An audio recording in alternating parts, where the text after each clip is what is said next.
Ohayo minasan, ketemu lagi dengan Iris di channel Animania. Oke guys, ketemu lagi nih dengan pembahasan One Punch Man. Oke, di konten observasi kali ini guys, yang menjadi sorotan utama kita adalah Tatsumaki. Ya, seperti biasalah, bakalan ada informasi penting gak penting sih ya, yang udah aku siapin khusus buat menemani kalian sepanjang nonton konten ini guys. So, apa aja kah itu? Udah lah ya, langsung aja kita mulai ke pembahasannya. Let's go! Oke, Tatsumaki merupakan pahlawan kelas S yang berada di peringkat 2 guys. Dengan kata lain, dia ini adalah pahlawan terkuat di mana secara struktural sih ya hanya Blaze saja yang bisa melampauinya.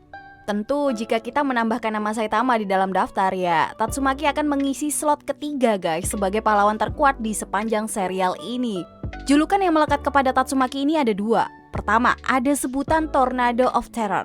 Nah, sebutan ini dia dapatkan karena Tatsumaki itu sangat berkaitan erat dengan kekuatan psikonesisnya guys. Sedangkan julukan yang kedua yaitu bernama Psychic Sister. Nah, julukan ini disematkan karena dia itu mempunyai adik perempuan bernama Fubuki yang juga secara kebetulan punya jenis kekuatan yang sama. Tapi intensitas kekuatannya nih, Fubuki masih kalah jauh dengan Tatsumaki guys. Untuk penampilannya ya dia emang kayak anak kecil sih, berparas pendek dan mungil. Padahal dia itu sebenarnya telah berusia 28 tahun guys. Bagi yang gak ngikutin bener-bener nih, pasti akan sulit percaya sih kalau semisal Fubuki yang berperawakan lebih dewasa guys, malah lebih muda.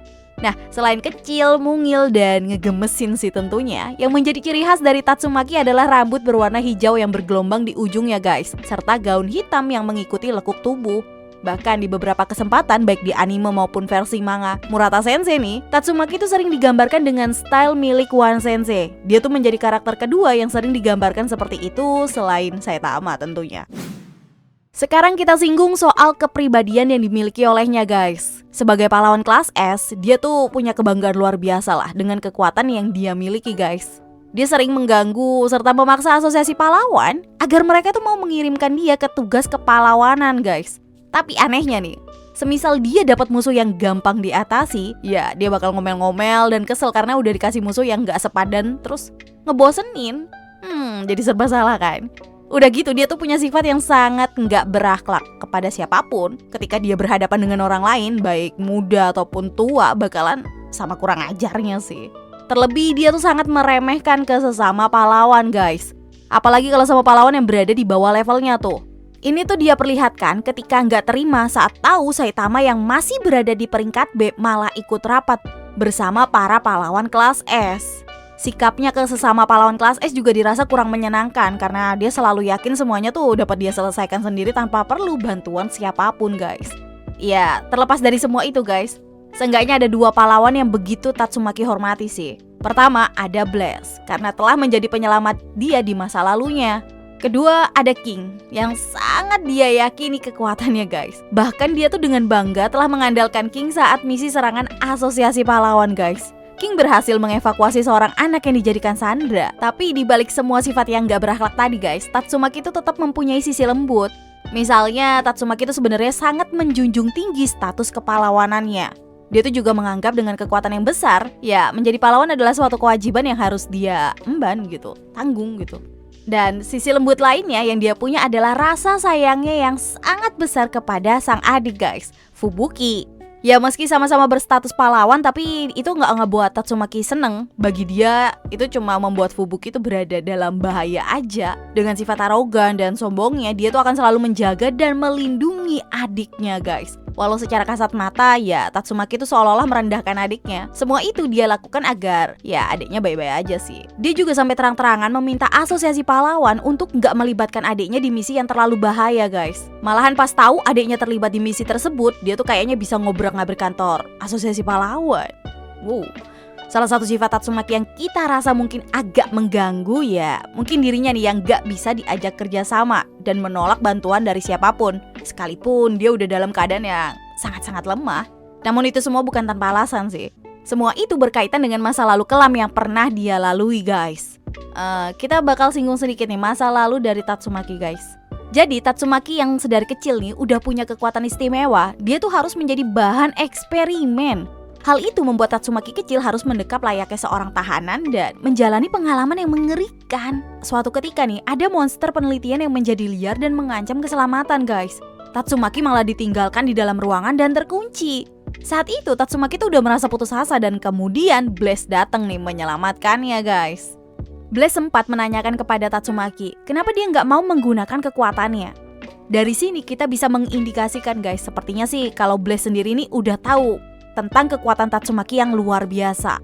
Kemudian Blaze mencoba untuk memberikan Tatsumaki wejangan guys soal kekuatan. Blaze meminta Tatsumaki untuk percaya dengan kekuatannya. Dia menambahkan kalau dia nggak boleh tuh terus berharap akan ada orang yang menyelamatkannya. Kata-kata ini juga nih yang seolah memberi kutukan kepada Tatsumaki guys, yang membuat dia tuh terus mengandalkan dirinya sendiri walaupun di titik terlemahnya, yang menjadikan Tatsumaki sebagai sosok egois yang nggak menaruh percaya kepada orang lain yang menolongnya. Blaze juga menyinggung nih soal adik Tatsumaki guys, dan bilang kalau dia itu ya adik yang manis. Dan di sini Tatsumaki itu kembali memiliki motivasi, ya, serta menjadi sangat overprotective kepada sang adik. Selanjutnya kita ungkap nih kekuatan yang dimiliki oleh Tatsumaki guys. Secara umum Tatsumaki itu adalah seorang expert, alias menggunakan kekuatan psikonesisnya nih sebagai senjata utama. Semisal diartikan psikonesis itu merupakan kekuatan untuk memanipulasi sebuah objek fisik hanya dengan pikiran guys. Dan emang bener sih, objek apapun yang ada di jangkauan Tatsumaki akan menjadi sumber serangannya. Cakupan wilayah yang sanggup dikuasai Tatsumaki itu sangatlah luar biasa guys. Sepertinya sih satu kota ataupun kabupaten lah ya, masih bisa diangkat sama dia. Wow. Nah, gambaran kekuatan tadi itu memperlihatkan lah kalau Tatsumaki ini menjadi pahlawan dengan kekuatan magis terbaik guys. Lain halnya dengan Fubuki yang terlihat masih punya batas energi yang bisa dia gunakan dalam satu waktu. Tatsumaki punya energi yang jauh-jauh lebih besar. Lebih hebatnya lagi, dia tuh juga punya keahlian dalam menstabilkan energi besarnya tersebut, membuat semua energi yang dia gunakan menjadi sangat tepat, namun tetap mematikan. Semisal kalian gak percaya, coba lihat aja nih, antara Tatsumaki sama Fubuki, mana yang lebih sering terbang? Ya, saking besarnya energi psikonesis yang dimiliki Tatsumaki nih, membuat dirinya tuh terbang pun menjadi ya perkara mudah layaknya membalikkan telapak tangan aja coy. Secara fisik, sebenarnya Tatsumaki ini nggak terlalu istimewa. Karena di data statistik ya yang dibuat khusus oleh Asosiasi Pahlawan serta dikutip oleh dari One Punch Man fandom tentunya, poin yang didapat Tatsumaki ini di penilaian daya tahan guys, cuma mencapai angka 5. Rendah kan itu bisa dibilang. Tapi bukan berarti itu membuat dia lemah sepenuhnya. Karena daya tahan dan stamina yang dia miliki guys akan sama meningkatnya seiring dengan jumlah energi psikonesis yang dia gunakan. Angka tadi ya cuma menggambarkan bagaimana fisik Tatsumaki aja di luar penggunaan energi magis yang dia punya. Kemampuan terbaik Tatsumaki itu dia tunjukin di arc yang sekarang guys. Dia itu dengan mati-matian bisa melawan Psychos yang lagi bergabung dengan Orochi, serta diberi tambahan kekuatan oleh God. Bisa dibilang itu kan menjadi pertarungan Tatsumaki yang paling intens sih. Momen kemampuan gila pun terus berdatangan nih. Misalnya Tatsumaki bisa mengangkat markas asosiasi monster dan tak lupa juga melindungi pahlawan yang ada di sekitarnya. Terus bisa memiringkan kota Z guys. Bahkan dirinya tuh sempat memelintir Psychos Orochi yang besarnya tuh berkali-kali lipat. Gila banget kan emang. Bahkan dalam suatu wawancara guys, One Sensei tuh pernah menyebutkan kalau jika kondisi Tatsumaki ini prima, ya Golden Sperm aja masih bisa Tatsumaki kalahkan. Luar biasa kan? Gak cuma itu aja nih, Tatsumaki itu bisa membuat pelindung dengan cakupan yang begitu luas.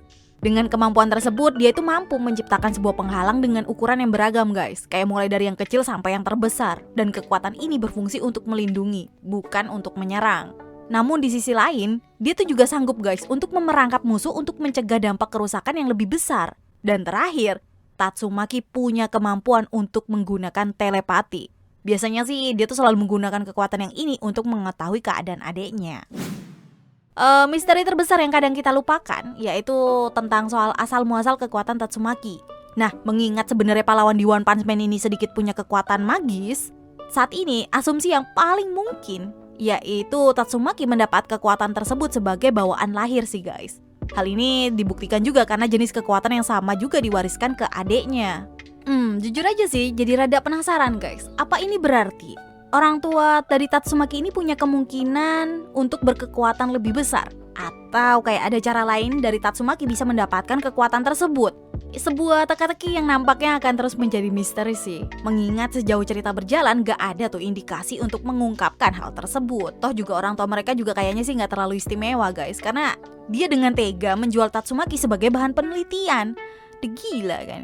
Ya, intinya sih kekuatan Tatsumaki murni sebagai anugerah lah. Itu kesimpulan yang bisa kita ambil untuk saat ini. Dan misteri terbaru nih soal dirinya yang diajak bicara oleh God, kayaknya sih God itu menganggap Tatsumaki sebagai pion yang bisa dia gunakan, guys. Tatsumaki bisa dibilang ya lagi berada di keadaan yang paling payahnya lah, keadaan terpuruk gitu. Dan God menawarkan kekuatan.